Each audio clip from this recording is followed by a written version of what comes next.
നമസ്കാരം, എല്ലാവർക്കും ഗുരുദക്ഷിണയിലേക്ക് സ്വാഗതം. ഞാൻ നിങ്ങളുടെ സുരേഷ്. ഇന്ന് ഇറാൻ്റെ പ്രസിഡൻ്റായിരുന്ന ഇബ്രാഹിം റൈസി മരണപ്പെട്ടതിനെക്കുറിച്ചും അതിനോടനുബന്ധിച്ച് സോഷ്യൽ മീഡിയയിലെല്ലാം പരക്കുന്ന പല കമൻറ്റുകളെക്കുറിച്ചും ഒന്ന് ഡിസ്കസ് ചെയ്യാം എന്ന് വിചാരിച്ചിട്ടാണ് ഞാൻ വന്നിരിക്കുന്നത്. അപ്പോൾ ഇതിനുള്ള കാരണം എന്താണെന്ന് വെച്ച് കഴിഞ്ഞാൽ പലതരത്തിലുള്ള കമൻറ്റുകളാണ് പുറത്തു വരുന്നത്. പക്ഷെ അതിനു മുമ്പ് ഇറാൻ്റെ രാഷ്ട്രത്തലവനായ അല്ലെങ്കിൽ പ്രസിഡൻ്റായ ഇബ്രാഹിം റൈസിയുടെ മരണത്തിൽ അനുശോചനം അറിയിച്ചുകൊണ്ട് തന്നെ ഞാൻ ഈ വീഡിയോ തുടങ്ങാൻ ആഗ്രഹിക്കുകയാണ്. അപ്പോൾ ഇതിനെ നമ്മൾ പല അർത്ഥത്തിൽ ഈ മരണത്തെ അല്ലെങ്കിൽ ഇങ്ങനെ ഉണ്ടായ ഒരു അപകടത്തെ കാണേണ്ടതായിട്ടുണ്ട്. അപ്പോൾ എല്ലാവരും പറയുന്നത്, ഇപ്പോൾ നമ്മൾ സോഷ്യൽ മീഡിയയിൽ നോക്കിയാൽ തന്നെ നമുക്ക് കാണാൻ കഴിയുന്നത് എന്താണെന്ന് വെച്ച് കഴിഞ്ഞാൽ ഇത് ഇസ്രായേലിൻ്റെ ഒരു അട്ടിമറി അല്ലെങ്കിൽ US-ൻ്റെ ഒരു അട്ടിമറിയായിട്ട് കാണാനാണ് എല്ലാവരും ആഗ്രഹിക്കുന്നത്. എന്ന് പറഞ്ഞാൽ ഇറാനെ സപ്പോർട്ട് ചെയ്യുന്നവരും ഇറാനെ സപ്പോർട്ട് ചെയ്യാത്തവരും പറയുന്നത് ഇത് ഒരു അട്ടിമറിയാണെന്നാണ്, അല്ലെങ്കിൽ അങ്ങനെ വിശ്വസിക്കാനാവുന്ന തരത്തിലുള്ള കമൻറ്റുകളാണ് നമുക്ക് കാണാൻ കഴിയുന്നത്. അത് വളരെ മോശമായ ഒരു മനോഭാവമാണ് ഇതിനെ പുറത്ത് കാണിക്കുന്നത്. അതൊരു സൈക്കോളജിക്കൽ ഫാക്ടറായിട്ട് തന്നെയാണ് നമുക്ക് കാണേണ്ടതായിട്ടുള്ളത്. എന്തെന്ന് വെച്ചാൽ ഇപ്പോൾ ഉള്ള ആളുകൾ കൂടുതലും ആക്ഷൻ സിനിമകൾ കാണാൻ ആഗ്രഹിക്കുന്നു. അവർക്ക് നല്ല ഒരു കുടുംബ കഥയോ അല്ലെങ്കിൽ കുറച്ച് പീസ്ഫുള്ളായിട്ടുള്ള ഒരു സിനിമ ഒന്നും കാണാൻ ആളുകൾക്ക് താല്പര്യമില്ല. എല്ലാവരും കാണാൻ ആഗ്രഹിക്കുന്നത് എന്താണ്? കുറേ അടിപിടി രംഗങ്ങളൊക്കെയുള്ള ആക്ഷനുള്ള സിനിമകളാണ് കാണാൻ ആഗ്രഹിക്കുന്നത്. അതുപോലെ തന്നെ നമ്മളുടെ ഇൻ്റർനാഷണൽ ലെവലിലും എന്തെങ്കിലും നടക്കുമ്പോൾ അതിൽ ഒരു ആക്ഷൻ കാണാനാണ് പല ആളുകളും ആഗ്രഹിക്കുന്നത്. അതാണ് സത്യം. അതിനനുസരിച്ചാണ് മീഡിയയിലുള്ളവരും ഇപ്പോൾ പേപ്പറുകളിലാണെങ്കിലും TV-യിലാണെങ്കിലും ഉള്ളവരൊക്കെ കഥകൾ മെനയുന്നത്. അതുകൊണ്ട് അവർക്ക് വ്യൂവർഷിപ്പ് കൂടുതൽ കിട്ടാൻ വേണ്ടിയിട്ട് ശ്രമിക്കുന്നത്. ശരിക്കും ഒന്ന് ഓർത്തു നോക്കിയാൽ അതെന്ത് മോശമായിട്ടുള്ള ഒരു മനോഭാവമാണെന്ന് ഓർത്തു നോക്കൂ. ഇപ്പോൾ നമ്മൾ ഇത് ഒരു അട്ടിമറിയാണ് എന്ന് മീഡിയകളെല്ലാം പറഞ്ഞ് പരത്തി ആ രാജ്യത്തിനെ ഒരു ഡിഫൻസ് മോഡിലേക്ക് കൊണ്ടുവരികയാണെങ്കിൽ, ഇറാനെ അങ്ങനെ കൊണ്ടുവരികയാണെങ്കിൽ അവർക്ക് ഒരു ആക്ഷൻ എടുക്കാതെ പറ്റാത്തൊരവസ്ഥയിലേക്ക് വരും. അങ്ങനെ അവരൊരു ആക്ഷൻ എടുക്കാൻ മുതിരുകയാണെങ്കിൽ അവിടെ സംഭവിക്കുന്നത് എന്താണ്? രണ്ട് രാജ്യങ്ങൾ തമ്മിലുള്ള യുദ്ധവും അതിൽ ഒരുപാട് നിരപരാധികൾ അതിൻ്റെ ദുരിതം അനുഭവിക്കാൻ പോവുകയും ചെയ്യുകയാണ്. അപ്പോൾ അതുകൊണ്ട് തന്നെ നമുക്കറിയാത്ത കാര്യങ്ങളിൽ ഇസ്രായേൽ അങ്ങനെയാണ്, മൊസാദ് അങ്ങനെയാണ്, അവരുടെ കറുത്ത കരങ്ങൾ അല്ലെങ്കിൽ കരാളഹസ്തങ്ങൾ ഇതിന് പുറകിലുണ്ട്. അല്ലെങ്കിൽ മറ്റേ സൈഡിൽ നിന്ന് പറയുകയാണെങ്കിൽ വളരെ ഇൻ്റലിജൻ്റ് ആയിട്ടുള്ള ഗ്രൂപ്പാണ് മൊസാദ്, വളരെ പവർഫുള്ളായിട്ടുള്ള ടീമാണ് ഇസ്രായേൽ, അല്ലെങ്കിൽ ഇസ്രായേൽ US ഒന്നിച്ചുള്ള അവരുടെ ആ നെറ്റ്വർക്ക് എന്നൊക്കെ പറഞ്ഞ് അതിനെ ഊതിപ്പെരുപ്പിച്ച് വലുതാക്കി കാണുകയാണ്. പക്ഷെ നമ്മൾ ഇതിനെ ഒന്ന് സിമ്പിളായിട്ട് അനലൈസ് ചെയ്ത് നോക്കാം. റൈറ്റ്? ഇപ്പോൾ നമ്മൾ നോക്കുകയാണെങ്കിൽ ഒരുപാട് ഹെലികോപ്റ്റർ അപകടങ്ങൾ നമ്മൾ കണ്ടിട്ടുണ്ട്. ഒരുപാട് വലിയ വലിയ നേതാക്കൾ ഹെലികോപ്റ്റർ അപകടത്തിൽ മരിച്ചിട്ടുണ്ട്. അപ്പോൾ അത് കാണിക്കുന്ന ഒരു കാര്യം എന്താണെന്ന് വെച്ച് കഴിഞ്ഞാൽ വളരെ പ്രതികൂലമായ ഒരു കാലാവസ്ഥയിൽ ഹെലികോപ്റ്ററിൽ യാത്ര ചെയ്യുന്നതിന് പല പ്രശ്നങ്ങളും ഉണ്ട്. അത് അപകടത്തിൽപ്പെടാൻ സാധ്യത വളരെ കൂടുതലാണ്. അതൊരു സത്യമായിട്ട് നമുക്ക് ഹിസ്റ്റോറിക്കലായിട്ടുള്ള ഈവൻറ്റ്സ് വെച്ച് നോക്കിയാൽ തന്നെ മനസ്സിലാവും. അപ്പോൾ എന്തുകൊണ്ട് ഇങ്ങനെ എവിടെയും തൊടാതെ ഒരു ആൻസർ ഇപ്പോൾ ആളുകൾ പറയുന്നു എന്നുള്ളത് നിങ്ങൾക്ക് മനസ്സിലാക്കണം എന്ന് ഞാൻ വിശ്വസിക്കുകയാണ്. എന്തുകൊണ്ടെന്നാൽ ഇതിനെ നമ്മൾ ഈ അവസരത്തിൽ ഒരു അപകടമായി മാത്രമേ കാണേണ്ടതായിട്ടുള്ളൂ. ഇനി അന്വേഷണങ്ങളും കാര്യങ്ങളൊക്കെ നടക്കട്ടെ.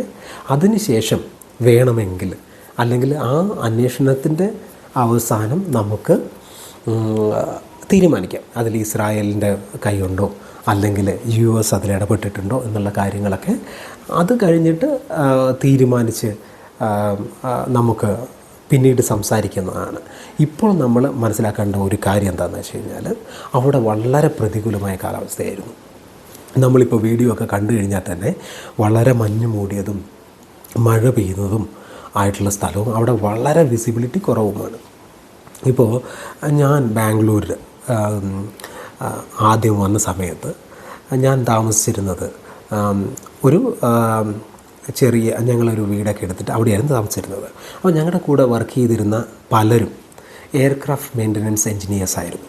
അപ്പോൾ അന്നൊക്കെ അവർ ഫ്രഷേഴ്സാണ്. ഞങ്ങളും എന്താ പറയുക, വളരെ അധികം എക്സ്പീരിയൻസ് ഒന്നും ഇല്ലാത്ത കാലത്ത് ആയിരുന്നു അങ്ങനെ ഒന്നിച്ച് താമസിച്ചിരുന്ന സമയം. അപ്പോൾ അവരെല്ലാം എയർക്രാഫ്റ്റ് മെയിൻ്റനൻസ് ഡിപ്പാർട്ട്മെൻറ്റിൽ വർക്ക് ചെയ്തുകൊണ്ട് നമുക്കും ഒരുപാട് എയറോനോട്ടിക്കൽ എഞ്ചിനീയറിങ്ങുമായിട്ട് ഇൻട്രസ്റ്റ് ഉള്ളതുകൊണ്ടും നമ്മൾ പല കാര്യങ്ങളും സംസാരിക്കുമായിരുന്നു. അപ്പോൾ അവർ പറയുന്ന ഒരു കാര്യം എന്താണെന്ന് വെച്ച് കഴിഞ്ഞാൽ, ഇങ്ങനെ ഉണ്ടാകുന്ന സാഹചര്യങ്ങളിൽ വിമാനത്തെക്കാളും ഒരുപാട് പ്രശ്നം ഉള്ള ഒരു കാര്യമാണ് ഹെലികോപ്റ്റർ പറത്തുക എന്ന് പറഞ്ഞാൽ. ഇപ്പോൾ നമ്മൾ HAL-നടുത്തൂടെ പോവുകയാണെങ്കിൽ, HAL എയർപോർട്ടുണ്ട്, അവിടെ ഒരു ഹെലികോപ്റ്റർ ഡിവിഷനുണ്ട് HAL-ൻ്റെ. അവിടെ അവർ ഹെലികോപ്റ്റർ ടെസ്റ്റിംഗ് ഒക്കെ നടത്താറുണ്ട്. അപ്പം അവിടെ നല്ല കാറ്റുള്ള സമയത്ത് പോലും, കാറ്റും മഴയുള്ള സമയത്ത് ഹെലികോപ്റ്റർ ഒന്നും കൊണ്ടുപോയിട്ട് ടെസ്റ്റ് ചെയ്യാറില്ല എന്നവർ പറയാറുണ്ട്. കാരണം എന്താണെന്ന് വെച്ച് കഴിഞ്ഞാൽ, ഇപ്പോൾ ഹെലികോപ്റ്ററും വിമാനമൊക്കെ ഡിസൈൻ ചെയ്തിരിക്കുന്നത് തന്നെ കാറ്റിൻ്റെ എന്താ പറയുക ഇമ്പാക്റ്റ് എങ്ങനെ ബെറ്ററായ രീതിയിൽ ഉപയോഗിക്കാം എന്നുള്ള ഒരു ഡിസൈൻ, അതായത് എയറോഡൈനാമിക് ഡിസൈനിലാണ് ഇങ്ങനെയുള്ള വാഹനങ്ങൾ, പറക്കുന്ന വാഹനങ്ങൾ ഡിസൈൻ ചെയ്തിരിക്കുന്നത്. അതുകൊണ്ട് ചെറിയ പ്രതികൂല സാഹചര്യങ്ങളിൽ പോലും ഒരു എൻജിൻ തകരാറുണ്ടെങ്കിൽ അത് പെട്ടെന്ന് ഇതിനെ ബാധിക്കും. അത് നമ്മൾ മനസ്സിലാക്കേണ്ട ഒരു കാര്യമാണ്. അപ്പോൾ അതുകൊണ്ട് തന്നെ പ്രതികൂല സാഹചര്യങ്ങളിൽ നമ്മളൊരു ഹെലികോപ്റ്റർ ഉപയോഗിക്കുമ്പോൾ അതിന് അപകടം വരാനുള്ള ചാൻസ് വളരെ കൂടുതലാണ്. അപ്പോൾ നമുക്കറിയാവുന്ന പല നേതാക്കന്മാരും ഹെലികോപ്റ്റർ അപകടത്തിൽ മരിച്ചിട്ടുണ്ട്. അപ്പോൾ പ്രതികൂല സാഹചര്യങ്ങളിൽ ഹെലികോപ്റ്റർ ഉപയോഗിക്കുന്നത് അവോയ്ഡ് ചെയ്യേണ്ടതായിരുന്നു. അവിടെ നമുക്ക് മനസ്സിലാക്കാൻ പറ്റാത്തൊരു കാര്യം എന്താണെന്ന് വെച്ച് കഴിഞ്ഞാൽ, അവിടുത്തെ വളരെ ഉയർന്ന പൊസിഷനിൽ പ്രസിഡൻ്റാണല്ലോ അദ്ദേഹം. അങ്ങനെയുള്ളൊരു പ്രതികൂല സാഹചര്യത്തിൽ എന്തിന് ഹെലികോപ്റ്റർ ഉപയോഗിച്ചു എന്നത് തന്നെ ഒരു വലിയ ചോദ്യമാണ്. അവിടെ ഒരു പ്രോപ്പർ അസസ്മെൻറ്റ് നടന്നിട്ടില്ല എന്ന് വേണം നമ്മൾ മനസ്സിലാക്കാനായിട്ടുള്ളത്. അപ്പോൾ ഇവിടുത്തെ ആദ്യത്തെ മിസ്റ്റേക്ക് നടന്നിരിക്കുന്നത് അദ്ദേഹം യാത്ര ചെയ്യാൻ വേണ്ടിയിട്ട് ഹെലികോപ്റ്റർ ഉപയോഗിച്ചു എന്നുള്ളത് തന്നെയാണ്. പിന്നെ രണ്ടാമത്തെ കാര്യം നമുക്ക് പറയാനുള്ളത് എന്താണെന്ന് വെച്ച് കഴിഞ്ഞാൽ, ഇവരുപയോഗിച്ചിരുന്ന ഹെലികോപ്റ്റർ അല്ലേ, അത് ബെൽ 212 എന്ന് പറയുന്ന ഒരു ഹെലികോപ്റ്ററാണ്. അത് ഓൾമോസ്റ്റ് കാലഹരണപ്പെട്ടു പോയി എന്ന് പറയാവുന്ന, അല്ലെങ്കിൽ അങ്ങനെ വിശേഷിപ്പിക്കാവുന്ന ഒരു ഹെലികോപ്റ്ററാണ്. അപ്പോൾ അങ്ങനെയുള്ളൊരു ഹെലികോപ്റ്റർ എന്തിനാണ് ഒരു രാഷ്ട്രത്തലവൻ അദ്ദേഹത്തിൻ്റെ യാത്രയ്ക്ക് വേണ്ടി ഉപയോഗിച്ചതെന്നുള്ളതാണ്. അപ്പോൾ എല്ലാവരും പറയുന്ന കാര്യം US നിന്ന് വാങ്ങിയ ഹെലികോപ്റ്ററാണത്. ആ ഹെലികോപ്റ്ററിൻ്റെ അറ്റകുറ്റ തകരാറുകളൊന്നും പോലും പരിഹരിക്കാനുള്ള പാർട്സുകളൊന്നും അവൈലബിൾ അല്ല എന്ന് പറയുന്നുണ്ട്. അപ്പോൾ അങ്ങനെ നോക്കുകയാണെങ്കിൽ ഇത് US-ൻ്റെ ഒരു US-ൻ്റെ ഉപരോധം ഇതിനൊരു കാരണമാണ് എന്ന് നമുക്ക് പറയാം. പക്ഷേ ഓർത്തു നോക്കൂ, ഇറാൻ വളരെ ദരിദ്രമായ ഒരു രാജ്യമൊന്നുമല്ല. അവർക്ക് എണ്ണയൊക്കെ ഒരുപാടുള്ള രാജ്യമാണ്. ഇന്ത്യയെപ്പോലുള്ള രാജ്യങ്ങളുമായിട്ട് അവർക്ക് വളരെ നല്ല റിലേഷൻഷിപ്പുണ്ട്. റഷ്യയായിട്ട് നല്ല റിലേഷൻഷിപ്പുണ്ട്. ചൈനയായിട്ട് നല്ല റിലേഷൻഷിപ്പുണ്ട്. ഇങ്ങനെയുള്ളൊരു രാജ്യം എന്തിനാണ് കാലഹരണപ്പെട്ട അമേരിക്കൻ നിർമ്മിതമായ ഒരു ഹെലികോപ്റ്റർ ഉപയോഗിച്ചത് എന്ന് നമ്മൾ ചിന്തിക്കേണ്ടതായിട്ടുണ്ട്. അപ്പോൾ നമ്മൾ മനസ്സിലാക്കേണ്ട ഒരു കാര്യം, നമ്മൾ പുറത്ത് കാണുന്ന ഇറാനല്ല യഥാർത്ഥത്തിൽ ഇറാൻ എന്നുള്ളതാണ്. എന്ന് വെച്ചാൽ അവർക്ക് പുതിയ ഹെലികോപ്റ്ററുകൾ അവരുടെ പ്രസിഡൻറ്റിന് ഉപയോഗിക്കാൻ പോലും വാങ്ങാനുള്ള സ്ഥിതിഗതികളിൽ ബുദ്ധിമുട്ടുണ്ട് എന്ന് മനസ്സിലാക്കേണ്ടതായിട്ടുണ്ട്. അല്ലെങ്കിൽ അവർ അതിനു വേണ്ടി ഒരു അഡീഷണൽ പൈസ ചിലവാക്കാൻ തയ്യാറില്ല. അതെന്ന് പറഞ്ഞു കഴിഞ്ഞാൽ വളരെ നമ്മൾ അപ്രിഷ്യേറ്റ് ചെയ്യേണ്ട ഒരു കാര്യമാണ്. നമ്മുടെ നാട്ടിൽ പല പെൻഷൻ കൊടുക്കാൻ പോലും പണമില്ലാത്തപ്പോഴും വിദേശയാത്രകളും കാര്യങ്ങളൊക്കെ നടത്തുന്ന ഭരണാധികാരികളുള്ളിടത്താണ്, അതേപോലെയുള്ള അടുത്താണ് അത്രയും അധികാരമുള്ള പ്രസിഡൻ്റ് പൊസിഷനിലുള്ള ഒരു വ്യക്തി മറ്റൊരു രാജ്യത്തുനിന്ന് പുതിയൊരു ഹെലികോപ്റ്റർ വാങ്ങാൻ വിമുഖത കാണിച്ച് ആ പണം മറ്റുള്ള ഡെവലപ്മെൻറ്റ്സിന് വേണ്ടി ഉപയോഗിക്കുന്നു എന്ന് പറയുന്നത്. പക്ഷേ അവിടെ ഒരു പ്രശ്നം എന്താണെന്ന് വെച്ച് കഴിഞ്ഞാൽ, അവരുടെ ഡിഫൻസ് ബഡ്ജറ്റ് അവരുടെ ആഭ്യന്തര ബഡ്ജറ്റിനേക്കാളും ഒരുപാട് കൂടുതലാണ്. അതായത് അവരുടെ ആണവ എന്താ പറയുക എൻറിച്ച്മെൻറ്റ് പ്രോഗ്രാമിന് വേണ്ടിയിട്ട് ഒരുപാട് പണം മുടക്കിയിരുന്നു എന്നാണ് നമ്മൾ മനസ്സിലാക്കേണ്ടിയിരിക്കുന്നത്. പക്ഷേ ഇത് ഒരു വളരെ ഇമ്പോർട്ടൻ്റ് ആയിട്ടുള്ള ഒരു മെസ്സേജാണ് ഇറാനികൾക്ക് കൊടുക്കാനുള്ളത്. എന്താണെന്ന് വെച്ച് കഴിഞ്ഞാൽ അവരുടെ അത്യുന്നതന്മാരായ നേതാക്കളെല്ലാം യാത്ര ചെയ്യാൻ വേണ്ടിയിട്ട് ഇങ്ങനെ കാലഹരണപ്പെട്ട വിമാനങ്ങൾ അല്ലെങ്കിൽ ഹെലികോപ്റ്ററുകളൊന്നും യൂസ് ചെയ്യാൻ പാടില്ല എന്ന് ഇപ്പോഴെങ്കിലും അവർ മനസ്സിലാക്കിയിട്ടുണ്ടാകും. കാരണം എന്താണെന്ന് വെച്ച് കഴിഞ്ഞാൽ അവരുടെ പരമാധികാരിയാകാൻ ഒരുപാട് ചാൻസ് ഉണ്ടായിരുന്ന ഒരാളാണ് ഇബ്രാഹിം റൈസി. അപ്പം അദ്ദേഹത്തെ അവർക്ക് നഷ്ടപ്പെട്ടത് ഇറാൻ എന്നൊരു രാജ്യത്തിന് അവരുടെ ഇപ്പോഴത്തെ കണ്ടീഷനിൽ വളരെ അത്യാവശ്യമായിരുന്നു. അദ്ദേഹം വളരെ സ്റ്റബേണായിട്ടുള്ള ഒരു നേതാവായിരുന്നു.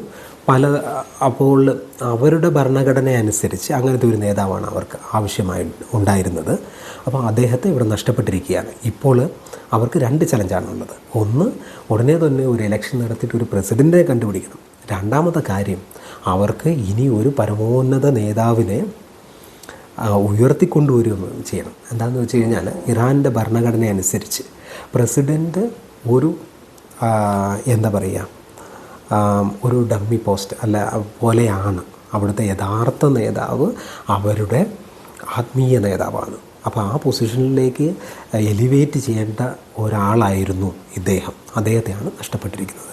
അപ്പോൾ അങ്ങനെ നോക്കിക്കഴിഞ്ഞാൽ ഇറാന് ഉണ്ടായ നഷ്ടം എന്ന് പറയുന്നത് ഒരു ഡബിൾ ലോസ് ആണെന്ന് നമ്മൾ പറയേണ്ടതായിട്ടുണ്ട്. ഇനി നമ്മൾ ഇതിനെക്കുറിച്ച് വേറെ ഒരു ആംഗിളിൽ നോക്കാം. നമ്മൾ ആദ്യം തന്നെ നമ്മുടെ അനുശോചനം കാര്യങ്ങളൊക്കെ പറഞ്ഞിരുന്നു. ആരെങ്കിലും മരണപ്പെട്ട് കഴിഞ്ഞാൽ തീർച്ചയായും അതൊരു ലോക നേതാവാകുമ്പോൾ അദ്ദേഹത്തിനെ വേണ്ട അനുശോചനം എല്ലാ രാജ്യങ്ങളും അറിയിക്കേണ്ടതാണ് എന്ന് വിശ്വസിക്കുന്ന ഒരാളാണ് ഞാൻ. പക്ഷേ ഇതുവരെ അമേരിക്ക അങ്ങനെ ഒന്നും ചെയ്തിട്ടില്ല.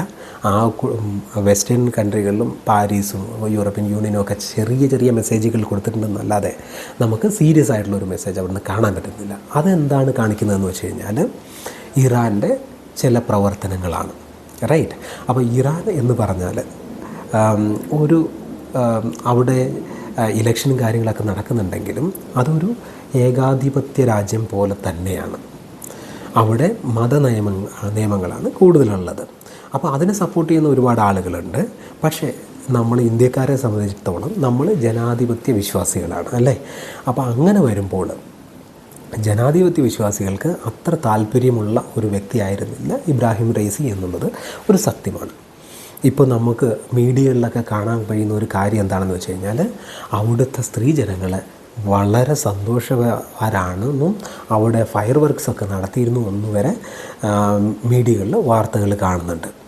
അതിൽ ഒരു കാര്യമുണ്ട്. ഇപ്പം നമ്മൾ നോക്കിക്കഴിഞ്ഞാൽ ഈ അടുത്തുണ്ടായ ഒരു പ്രക്ഷോഭം, അതിൽ ഏതാണ്ട് 800ഓളം പേരെയാണ് അവർ കൊല്ലുക ഉണ്ടായത് എന്നാണ് പറയപ്പെടുന്നത്. അതല്ലാതെ ഒരുപാട് പേർക്ക് വേറെ പണിഷ്മെൻറ്റ് കൊടുക്കുകയുണ്ടായി. അപ്പോൾ അതുകൊണ്ട് തന്നെ ഇബ്രാഹിം റൈസിയെ അവിടുത്തെ ജനങ്ങൾക്ക് തന്നെ താല്പര്യം, അതായത് എല്ലാവർക്കുമല്ല, പല ആളുകൾക്കും താല്പര്യക്കുറവാണ് എന്നുള്ളത് വേണം നമ്മൾ മനസ്സിലാക്കാനുള്ളത്. അപ്പോൾ ജനാധിപത്യ വിശ്വാസികളായിട്ടുള്ള ആളുകൾ, അതായത് ഇന്ത്യ പോലുള്ള രാജ്യങ്ങൾ അല്ലെങ്കിൽ യൂറോപ്പിലുള്ള ഒരുപാട് രാജ്യങ്ങൾക്ക് ഇബ്രാഹിം റൈസി അത്ര നല്ല ഒരു നേതാവായിട്ട് കാണാൻ പറ്റില്ല. പക്ഷേ ഇപ്പോൾ നമ്മൾ ഇൻ്റർനാഷണൽ റിലേഷൻഷിപ്പ് വെച്ച് നോക്കുകയാണെങ്കിൽ ഒരു ഇന്ത്യക്കാരൻ എന്ന നിലയിൽ നമുക്ക് വളരെ അടുപ്പമുണ്ടായിരുന്ന ഒരു നേതാവായിരുന്നു ഇബ്രാഹിം റൈസി. എന്ന് പറഞ്ഞാൽ ഇന്ത്യക്ക് വളരെ അടുപ്പമുള്ള ഒരു നേതാവായിരുന്നു ഇബ്രാഹിം റൈസി. അപ്പോൾ എനിക്ക് പേഴ്സണലായിട്ട് ഒരു ജനാധിപത്യ വിശ്വാസി എന്ന രീതിയിൽ ഇബ്രാഹിം റൈസിയോട് അത്ര വലിയ താല്പര്യമില്ലെങ്കിലും നമ്മൾ ഒരു ഇന്ത്യക്കാരനെന്ന നിലയിൽ നമ്മൾ നോക്കുകയാണെങ്കിൽ നമുക്ക് വളരെയധികം സപ്പോർട്ട് തന്നിരുന്ന ഒരു നേതാവായിരുന്നു ഇബ്രാഹിം റൈസി.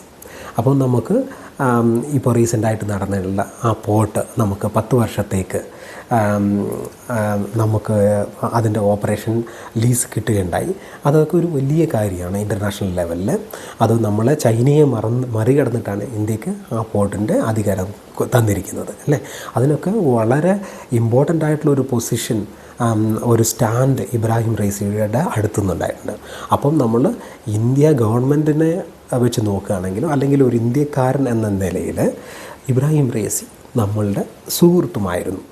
അപ്പോൾ അത് അടുത്ത വ്യൂ ആണ്. ഇനി നമ്മൾ തേർഡ് വ്യൂവിൽ, അപ്പം നമ്മൾ ആദ്യം ഒരു ജനാധിപത്യ വിശ്വാസി എന്ന രീതിയിൽ, രണ്ടാമത് ഇന്ത്യക്കാരൻ എന്ന രീതിയിൽ, ഇപ്പോൾ മൂന്നാമത് നമ്മൾ ഡിസ്കസ് ചെയ്യുന്നത് ഒരു ഇൻ്റർനാഷണൽ പേഴ്സണാലിറ്റി അല്ലെങ്കിൽ ഒരു ഇൻ്റർനാഷണൽ പേഴ്സണാലിറ്റി എന്ന രീതിയിൽ എങ്ങനെ കാണുന്നു എന്നുള്ളതാണ്. അത് പറഞ്ഞു കഴിഞ്ഞാൽ മറ്റുള്ള രാജ്യങ്ങളിൽ, അതായത് ഇറാനെതിരെ US ഉപരോധം കൊണ്ടുവന്നിരുന്നു. അപ്പോൾ അതിനുള്ള കാരണം അവർ ന്യൂക്ലിയർ എൻറിച്ച്മെൻറ്റ് പ്രോഗ്രാം നടത്തിയിട്ട് ആണവായുധങ്ങൾ നിർമ്മിക്കുന്നു എന്നുള്ളതുകൊണ്ടാണ്. അപ്പോൾ അങ്ങനെ ആണവായുധങ്ങൾ നിർമ്മിക്കുകയാണെങ്കിൽ അത് Israel, western countries, US, Saudi Arabia, അത് ശരിക്കും പറഞ്ഞാൽ ഇറാൻ്റെ ഏറ്റവും വലിയ ശത്രു മുമ്പ് ഇറാഖായിരുന്നു. ഇപ്പോൾ പറയുകയാണെങ്കിൽ അത് സൗദി അറേബ്യയാണ്. അപ്പോൾ അവർക്കെല്ലാം ഇദ്ദേഹം അല്ലെങ്കിൽ ഇറാൻ്റെ ഈ ഉയർച്ച അല്ലെങ്കിൽ അവരുടെ സെൽഫായിട്ട് ന്യൂക്ലിയർ വെപ്പണൊക്കെ ഉണ്ടാകുന്ന പ്രശ്നങ്ങളെല്ലാം വളരെ വലുതാണ്. അപ്പോൾ അങ്ങനെ നോക്കുകയാണെങ്കിൽ ഒരുപാട് രാജ്യങ്ങളിലുള്ളതിൽ കുറഞ്ഞ രാജ്യങ്ങൾ, റഷ്യ, ചൈന, പിന്നെ തുർക്കിയെല്ലാം ഡയറക്റ്റ് സപ്പോർട്ട്. ഇന്ത്യ എന്താ പറയുക, അവിടെയില്ല ഇവിടെയില്ലാത്ത ഒരു നിലപാട്.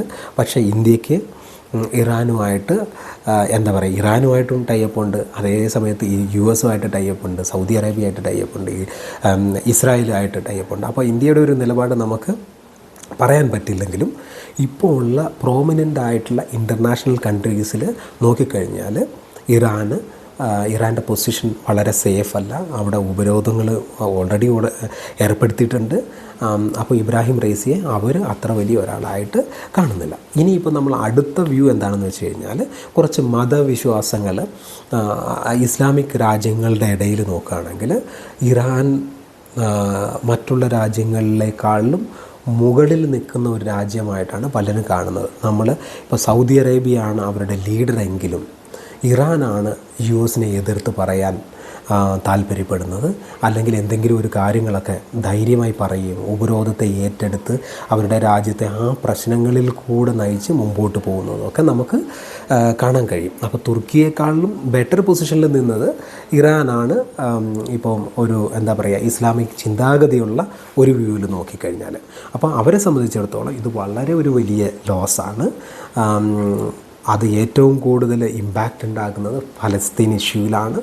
അവിടെ ഹമാസിന് ഡയറക്റ്റായിട്ട് ഇതിൽ ഒരു ഇമ്പാക്റ്റ് ഉണ്ടാവും എന്നുള്ളതിൽ ഒരു സംശയവുമില്ല.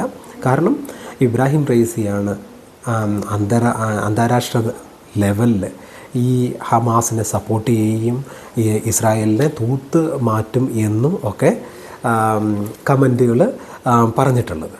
അപ്പോൾ അതുകൊണ്ട് തന്നെ നമ്മൾ ഒരു ഇസ്ലാമിക് ചിന്താഗതിയുള്ള ആളാണെങ്കിൽ അവരുടെ ചിന്താഗതി അതൊരു വലിയ ലോസാണ്.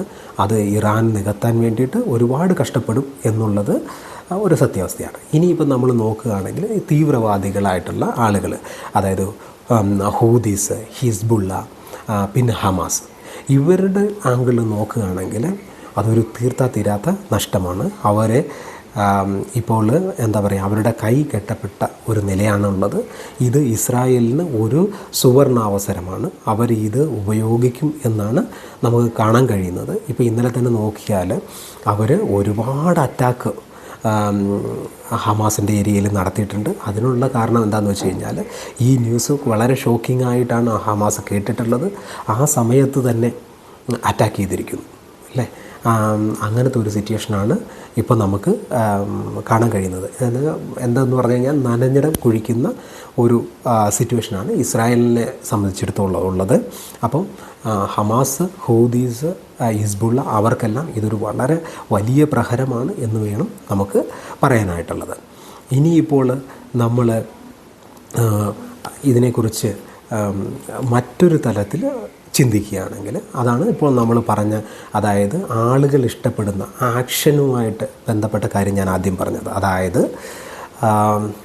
എന്താ പറയുക, ഇസ്രായേലുകാരുടെ കരങ്ങൾ അല്ലെങ്കിൽ US-ൻ്റെ കരം ഇതിന് പിന്നിൽ ഉണ്ടാകാനുള്ള ചാൻസസ് എന്താണെന്ന് ഇപ്പം നമ്മൾ എൻ്റെ ഒരു അഭിപ്രായത്തിൽ നമ്മൾ നോക്കുകയാണെങ്കിൽ ഇത് പ്രതികൂല സാഹചര്യത്തിലുണ്ടായ ഒരു അപകടമാണ് എന്ന് നമുക്ക് പറയാൻ പറ്റും. പക്ഷേ ഇവിടെ ഇതിന് എഗനിസ്റ്റ് ആയിട്ടുള്ള 1-2 പോയിൻ്റ് എന്താണെന്ന് വെച്ച് കഴിഞ്ഞാൽ, പൈലറ്റിൻ്റെ അടുത്ത് നിന്ന് ഒരു മെയ്ഡേ സന്ദേശം പോലും വന്നിട്ടില്ല എന്ന് പറഞ്ഞു കഴിഞ്ഞാൽ അപകടം ഉണ്ടായത് വളരെ പെട്ടെന്നാണ്. അല്ലെങ്കിൽ പൈലറ്റ് പെട്ടെന്ന് ഒരു യന്ത്രത്തകരാറ് വന്നപ്പോൾ അത് സംരക്ഷിക്കുന്ന രീതിയിൽ ലാൻഡ് ചെയ്യാനോ അല്ലെങ്കിൽ ഉയരത്തിൽ പറക്കാനോ അല്ലെങ്കിൽ എന്തെങ്കിലും തരത്തിൽ നിയന്ത്രിക്കാനോ ശ്രമിച്ചതുകൊണ്ട് ഒരു മേഡേ മെസ്സേജ് പോലും കൊടുക്കാൻ പറ്റാതിരുന്നു എന്ന് വേണം നമ്മൾ മനസ്സിലാക്കാനായിട്ടുള്ളത്. അപ്പോൾ അതും ഒരു ചാൻസാണ്. അല്ലെങ്കിൽ സെക്കൻഡ് ചാൻസ്, ഇവർക്കാർക്കും പ്രതികരിക്കാൻ പറ്റാത്ത രീതിയിൽ ഒരു അറ്റാക്ക് നടന്നിട്ടുണ്ടെങ്കിലേ പറ്റുള്ളൂ.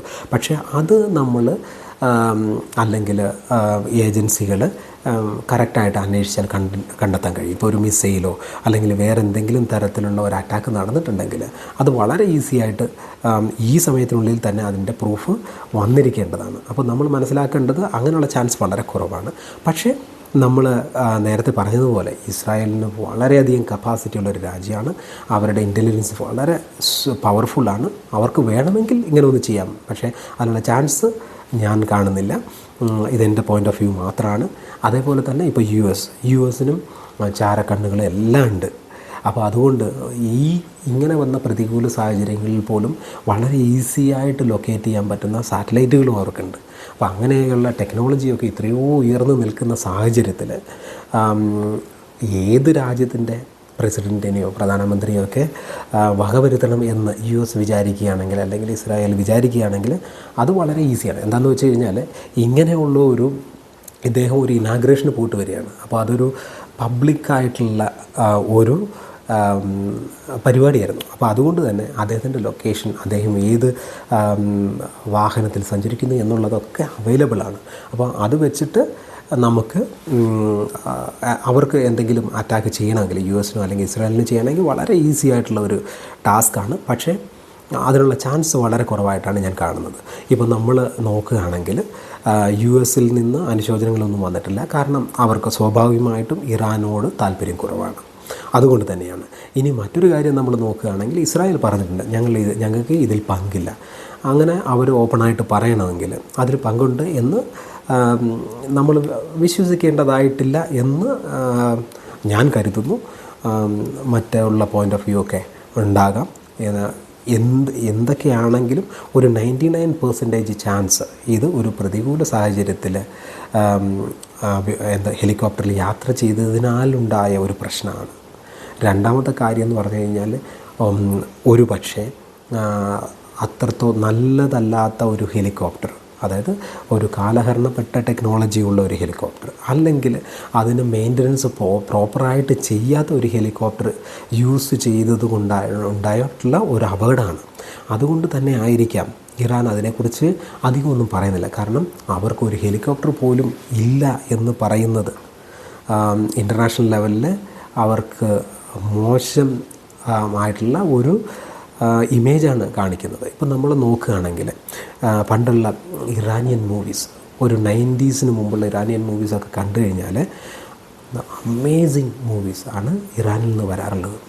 മജീദിൻ്റെയൊക്കെ മൂവികൾ കണ്ടിട്ട് ഒരുപാട് ഇമോഷണൽ ആയിട്ടുള്ള ഒരു വ്യക്തിയാണ് ഞാൻ. ഒരുപാട് ഇറാനിയൻ മൂവീസ് കണ്ടിട്ടുണ്ട്. അതിലൊക്കെ കാണുന്ന ഇറാൻ, അതായത് പേർഷ്യ, വളരെ മനോഹരമായിരുന്നു. പക്ഷേ ഇപ്പോൾ കാലം കഴിഞ്ഞപ്പോഴേക്കും ഒരു 2000 കഴിഞ്ഞ് 2010 കഴിഞ്ഞപ്പോഴത്തേക്കും ഇറാനിയൻ മൂവിയുടെ ക്വാളിറ്റി തന്നെ വേറെ ലെവലിലേക്ക് കുറഞ്ഞു പോയി. അവിടുത്തെ വാഹനങ്ങളുടെ കണ്ടീഷൻ തന്നെ നമ്മൾ നോക്കുകയാണെങ്കിൽ ഒരു സിനിമയിലൊക്കെ ഉപയോഗിക്കുന്ന വാഹനങ്ങളൊക്കെ കണ്ടു കഴിഞ്ഞാൽ തന്നെ നമ്മൾ വിചാരിക്കും ഇങ്ങനത്തെ വാഹനങ്ങളൊക്കെ ആരെങ്കിലും ഉപയോഗിക്കുമെന്ന്. അവിടുത്തെ സാധാരണക്കാരുടെ ജീവിതത്തെ പറ്റി പറയുന്ന ഭാഗങ്ങളിലുള്ള അവരുടെ ഗള്ളികൾ, അവരുടെ കോളനികളൊക്കെ കണ്ടു കഴിഞ്ഞാൽ നമുക്ക് വളരെ വിഷമം തോന്നും. അതായത് നമ്മൾ പഴയ സിനിമ കണ്ടു കഴിഞ്ഞാൽ ഇപ്പോൾ ഉള്ള സിനിമയും കണ്ടു കഴിഞ്ഞാൽ നമ്മൾ ബ്ലാക്ക് ആൻഡ് വൈറ്റ് സിനിമയും ഇപ്പോൾ ഉള്ള സിനിമയും കാണുന്നത് പോലെയാണ് അവരുടെ ഇപ്പോഴത്തെ സിനിമയും പഴയ സിനിമയും കാണുന്നത്. അപ്പോൾ ഞാൻ പറയാൻ ഉദ്ദേശിച്ചത് എന്താണെന്ന് വെച്ച് കഴിഞ്ഞാൽ പുരോഗതിയുടെ കാര്യത്തിൽ ചില ഏരിയകളിലൊക്കെ അവർ ഒരുപാട് മുന്നേറിയിട്ടുണ്ടെങ്കിലും ജനങ്ങളുടെ പുരോഗതിയുടെ കാര്യത്തിൽ അവർ ഒരുപാട് പിന്നോട്ട് പോയി എന്നാണ് പറയേണ്ടത്. എന്താണെന്ന് വെച്ച് കഴിഞ്ഞാൽ ഇറാനായിരുന്നു അറേബ്യൻ കൺട്രികളിൽ ഏറ്റവും കൂടുതൽ സ്വാതന്ത്ര്യം അനുഭവിച്ച ഒരു രാജ്യം. ഒരുപാട് സുന്ദരന്മാരും സുന്ദരികളുമുള്ള ഒരു രാജ്യമായിരുന്നു പേർഷ്യ. അപ്പം അവിടെ മതാധിപത്യം വന്നതോടുകൂടി ഒരുപാട് റെസ്ട്രിക്ഷൻ വരികയും ഉപരോധങ്ങൾ വന്നതോടുകൂടി വീണ്ടും റെസ്ട്രിക്ഷനുകളെല്ലാം കൂടുകയും ചെയ്ത് ആ രാജ്യത്തിൻ്റെ നില താഴോട്ടാണ് വരികയുണ്ടായത്. അത് നമുക്ക് ഈ അപകടത്തിൽ ശരിക്കും കാണാൻ കഴിയുന്നുണ്ട് എന്നുള്ളതാണ് ഒരു കാര്യം. അപ്പോൾ ഞാൻ എന്താണ് വിശ്വസിക്കാൻ ആഗ്രഹിക്കുന്നതെന്ന് വെച്ച് കഴിഞ്ഞാൽ ഇത് ഒരു അപകടം തന്നെയാണ്. ഇത് നടക്കാൻ ഉണ്ടായ കാരണങ്ങൾ ഒന്നുകിൽ അതൊരു മെഷീൻ ഫെയിലിയർ, അല്ലെങ്കിൽ പ്രതികൂല സാഹചര്യങ്ങൾ കൊണ്ടുണ്ടായ ഒരു അപകടം. അതാണ് ഒരു 99% ചാൻസ്. പിന്നെ 1% ചാൻസ് ഇതിലൊരു അട്ടിമറി ഉണ്ടായിരിക്കാം എന്ന് ഞാൻ പറയുകയാണ്. അത് കാരണം ആർക്കും ഒരു 100% കാര്യങ്ങളൊന്നും പറയാൻ പറ്റില്ലല്ലോ.